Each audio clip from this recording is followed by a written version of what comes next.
You're listening to Working Better Together, a show hosted by High Five and friends who are on a mission to improve culture, leadership, and people within organizations. Hi there, welcome to our first episode of Working Better Together.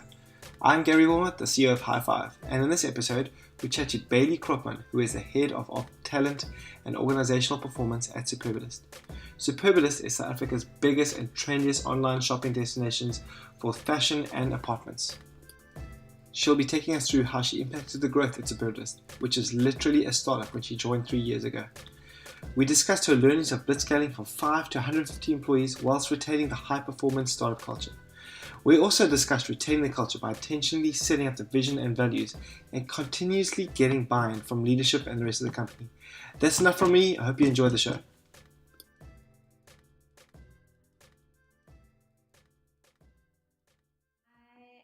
I have had an interesting background, but I guess where I've more recently landed up is as a qualified industrial psychologist, and then I worked in consulting for a couple of years, and from that moved into Superbalist. That was 3 years ago. And moving into a fast-growing company has kind of come with a lot of different challenges and changes. So if we go back to that, I think it was more academic to start off with, but lots of practical learnings along the way. And now tell me, what was the biggest challenge coming from corporate to pretty much a startup that's grown into a full-fledged company? I think, so I guess a lot of it was academic to start off with, best practice, kind of going back to research versus what's really practically happening on the ground. I think that was a big learning for me.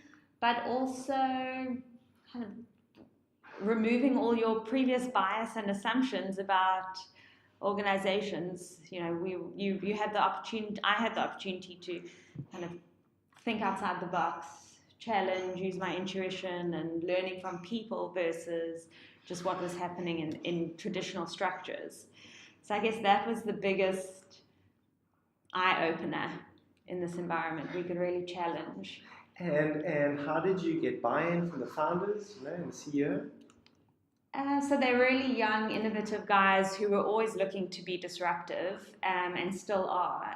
And at their core had been able to change and pivot and true entrepreneurial spirit, which they brought into the business. But it took a lot of assessing the current status quo, bringing awareness around what the kind of scale was doing and fast growth was doing on the ground. Okay. So lots of focus groups and just feedback, honest communication. Brilliant. And I think one of the biggest things that stands out in terms of Superbalist is the culture, and I think that's obviously baked in the vision and the values that's come about within the company. And I think you've got an amazing story to tell there. And can you give us a bit of background of how you guys came up with the values and the vision within the company?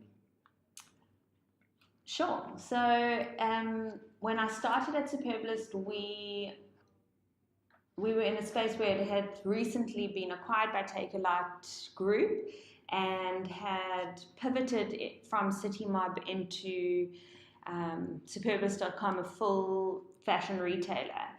So there were lots of operational changes and almost changes in terms of the vision. And although it was quite clear in the founders' minds, it wasn't so clear to everyone. And together, after kind of really interacting with everyone and understanding where we were at, we came together to think about what was missing in terms of kind of creating either the guiding stars or connection to this new direction. So it was about what did we really stand for, and to define that, it became, well, what did we really value? And I think that's what led us on the journey to say, what did we want to communicate internally and kind of drive the right behaviors? And it turned into, well, it was a set of values that we were always going to stand by. Brilliant. And then how did you, as a company, come up and create those values? So we came together as almost a leadership team, which was undefined fully at the time, but a group of people came together who had all been driving the business in certain directions. And we started to look at, and this was drawn from the Jim Collins and how to build great companies and all the research that had been done in the past. They always turned to the why from Simon Sinek, and that you needed the vision and big, hairy, audacious goals. So we drew on that, and we made it our own. We tried to look at what was our why, which was quite different to what it is now, in fact. So that kind of central why has changed, but it's part of our values. And we looked at what were the set of, at the time, quite organic, but real values that we really stood by, or behaviors that we stood by. We didn't know that these principles and norms were actually our values. And we, as a collective, started to go through a process where we were talking about what really drove us. Yes. Yeah. And how long did it take? Or can you tell us more about the process? Like how many sessions or how many months? So the process started with Claude, one of our co-CEOs, and myself. We put a presentation together where we looked at what was current and where we were going to go. And he ran almost a session in the morning where we went off site and we looked at what were these big, hairy, audacious goals that we were going to work towards. And then the workshop led into, let's try and define, well, if we were going to look at vision and so we broke it down into vision, the why, the purpose, and then the values. And so this was quite trying. It's not an easy process because you have all these competing ideas, and when you don't have that kind of clarity, you start to realize in the room that you might not all be on the same path. Oh, wow. So there was a lot of debate. It required a lot of facilitation, and we were all quite new at it. So it was ongoing. So the first session was a morning session where we looked at our vision and our why, and that took a long time. Defining a why in the morning is unrealistic, to say the least. But we worked through it, and the vision was quite, luckily for us, the vision was quite simple. We were a super ambitious organization. We knew where we wanted to be. And so we managed to plot the vision, and then breaking down the why was quite difficult. We had lots of competing views, but we came to a good space. And so what we did was, instead of trying to walk out of the day workshop with everything decided, we decided to put down, or everything confirmed rather, we looked at, let's just get all the ideas down. Brilliant, yeah. So the first day we really just plotted everything as much as we could. We distilled, we kind of eliminated, and we went through one of these kind of sticky note processes where everyone was writing and putting stickies all over the wall, and lots of whiteboard and lots of team brainstorming. And we came up with these 3 areas where we had themes for values, few statements for the vision, and then ideas for the purpose. And we let it lie for a little bit, and we came back, and Claude and I grouped and themed, and then we sent feedback out to everyone again to say, okay, well, here are the themes, what do you think? And we came back together as a group, gave more comments. Oh, so the employees feedback as well? This was still just the leadership team. Okay. We got the themes, and we kind of then started putting words to the themes. And it helps when you try and articulate it. It doesn't need to be punchy at first, but really articulate what these themes mean, and we narrowed them down. Okay, brilliant.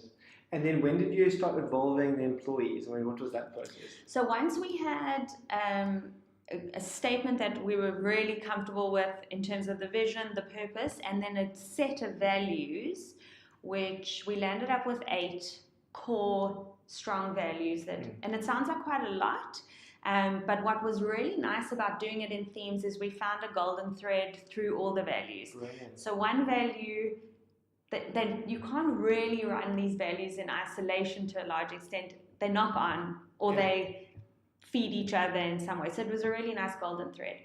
Once we had this idea defined, we were prepared to change it. But what we did was we started to include everyone. And at that stage, we were, I guess, still small enough. We were probably about 70, 80 people at that stage.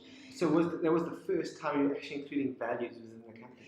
Yeah, I think when Takealot Group acquired Superbalist, they had a set of values, but no one ever referenced them or came close to it. So we used some of those as the base, but we wanted to make it real for the journey and that they'd been on and where we were going. So this was the first time this hugely entrepreneurial company sat down together and said, let's really talk about what we want to do, we want to define. And it was the first journey of building a values-driven organization. And so what we did was we worked with a company called Enlighten, which is a customer experience company. And so we wanted to start solidifying that the values knocked onto the customer and bring that awareness in. Wow, so it travels through from internally in the company right through to the customer experience. Exactly. Okay. And it was a nice way to really connect it because we spoke about, well, is this what we do, and what is the customer, who is the customer? So it was really, I mean, it was a little bit putting it together at that stage bit by bit, but we worked with Enlighten and we did a full workshop where we split the company up at random and we ran each group, I think there were kind of 5 groups across the week, each had an off-site day workshop where we spoke about whether these values, what they meant to us, were they real, how did it look to the customer, what happened, and we really broke these down. And then we pulled all the feedback together and we solidified what these values meant. And then it was starting with where do they sit, how do we live by them, how do we reinforce them. Okay, and then the total process, do you think from start to finish? I think from start to finish probably took us, if I think back, it probably, to get to the point where we had them written down and clear, I would say maybe 2.5 months. That's not bad. Yeah. And you think in terms of man hours from leadership and employees? The leadership team quite a bit. I think we probably had dedicated, Claude and Luke and myself kind of dedicated over these values at least a week, just like kind of drumming through a lot of it and what does it mean. And we've revisited it again and again. Yeah. I guess the real learning of all of this is that it's totally ongoing. You have to keep making sure that the values, the perception or the interpretation of the values is what you still always intended. Yeah. Because that sometimes 3 years later you look back and think, well, is our onboarding enough to make sure that these are interpreted in the right way? So that's some of the key that really comes into it. Brilliant. And tell me, in terms of the what you would have changed retrospectively, if you look back and what you've done differently, is there anything you would have learned or done differently? Yeah, there always is. I think that our process was really great for where we were at the time. And I think we've come up, the testament is that the values still hold so strong today. Brilliant, yeah. The importance we placed on the why, we've looked back and thought, actually we pivot so quickly that our why, in the traditional, more academic sense of what we were clinging onto, but we didn't get that right. But that was okay because our vision and the guiding objectives have become the why. Okay, so what you're saying is it's great that you're seen as a more agile company, so it's okay to adapt and change. If it wasn't for that, it would have been a bit harder to change that. I think so, and I think that the why, this idea of everyone clinging to the why is not. It's totally we stand by that, but it's how you position what that why really means and what you're trying to portray. And we just weren't sure enough about where we got to, but that was absolutely fine because we've landed up. That's been the iteration, which is part of our values. So I think what I learned from the process was the inclusion was great, the breaking down, the getting buy-in, being able to say this is what we propose, but we're open to all the feedback, and then feeding that back to everyone was key. What I've learned that we could have done better is how you continue to reinforce that. Brilliant. So we weren't quite set up to reinforce it in every aspect because we didn't have every aspect set up. So onboarding, like how did we measure the behaviors? How did we kind of really embed them? What were we talking about? That has evolved over time. Okay. So it would have probably solidified quicker if we'd kind of had the backup. And what do you think, why is the values and the culture so important to Superbalist? I think it's important because it really drives the right high performance behavior. Okay. The behaviors that these values elicit are all totally connected to building high performance teams, a high performance culture, autonomy. So although we're not saying autonomy is a value, what these values drive is you need to be autonomous to be able to be really decisive and think fast and ship fast. And so I think it indirectly created space for us to design this organization and drive the right behaviors.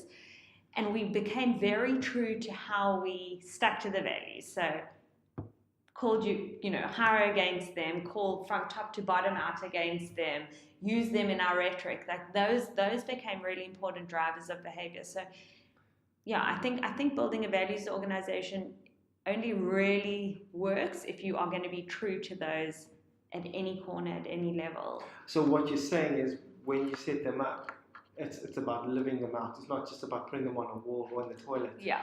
It's about actually every single person, from leader to employee, living them out. Yeah, this can't be lip service. Otherwise, it just becomes like another be a great ambassador. And I think that's the one thing that we've seen with a lot of companies is that the most obvious value is integrity, Yeah. or teamwork. And I think what we've seen is that it doesn't mean any different to an employee because it's just writing on the wall. Yeah. I think what you're saying is about living it out and having it make sense to the employees. Yeah. So. I think it's about understanding what that behavior is versus a norm that we want to achieve, because if you almost build the behavior to drive that it becomes a norm within the business versus these are real principles, but to do your job really well, these are guiding principles for you versus just be a good person. It's quite guiding. I think I ask everyone in onboarding, I meet with every new starter at Superbalist at some point, and I ask them, how do these values feel? What were the values at your last company? And they never remember the last values. Exactly. And so I think how we position them and how they sound and what they represent, it's just like, it's quite, you can really relate to it. Brilliant. But then we start measuring against them. We start talking about themes that against quarters. There's a whole lot of ways that we kind of start saying, this is really real, this is going to help you. Yeah. And if it doesn't work, then it also becomes really clear. Wow. And how do you measure against them? So it's we kind of give you the opportunity quarterly to get feedback on the values. Okay, you rate yourself qualitatively as well as being rated against them, and it's all we don't break it down into like the nitty-gritty behaviors, but it's about really just checking in on, are these driving the right things in terms of performance? And that ongoing measurement and data helps. Do you think it adds value to the employees as well as the organization? I think probably more to the employees than the organization. It's because it's qualitative feedback, and it really guides a conversation of this is how you could be better, iterate, or to be more decisive, or to collaboration. Like where are we getting to with this? So it gives great points of, well, this would help you versus you're not achieving that KPI. Brilliant. So I think that's been the real benefit for employees. It forces the conversation and it gives a real starting point for these behavioral conversations. Brilliant. That's amazing. I think it's insightful. I think it's going to help a lot of people out. Is there anything else you want to just, any other tips or any other feedback you've had in the past with this? Yeah, I think you've got to be, you do need to keep revisiting it, and I think it's okay to say certain things change. We've never changed the values, but we've slightly changed some of the wording and to explain them because of how they were being interpreted. I think it's critical to position these from interview into performance, and in that process you definitely want buy-in and inclusion because you want people to believe in the same thing if we're all going to work towards the same thing. So I think it must be an inclusive process, but guided by something real. And staying agile, I guess, being open to change. I think, I wonder if a lot of companies revisit and change them, maybe not. because they should stay quite constant, but your strategy will change along with it, and the value should hopefully kind of keep supporting that. Brilliant. Well, thanks a lot for your time. Sure. And, hopefully see you on the next show. Thank you so much. Cool. Appreciate Thanks a it. lot. Cheers.